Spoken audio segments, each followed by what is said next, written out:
Hello everyone, this is Chris Markowski, president of Markowski Investments and host of the Watchdog on Wall Street radio show.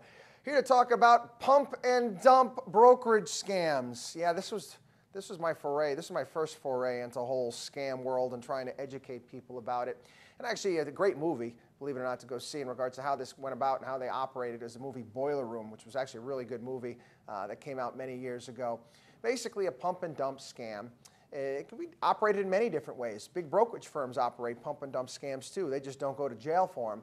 But a lot of penny stock operators, they called them boiler rooms, would take small companies with very small floats of stock, and they would get their army of cold callers and brokers to drive the price up by getting everybody out there to buy it and bring it up to a level where, quite frankly, it didn't belong.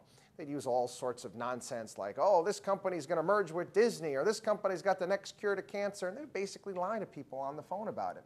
Stock would go up, people would get excited, and they'd often buy more. But there really was no value behind the actual securities.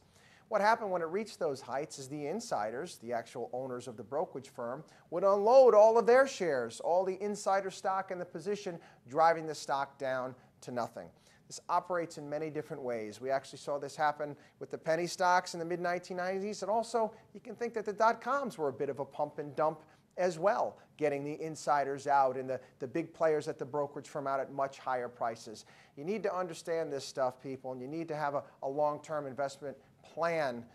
You need to try to avoid any of these things with these hopes and dreams and just wait one more day and the stock's going to go up. This is how you really get burned.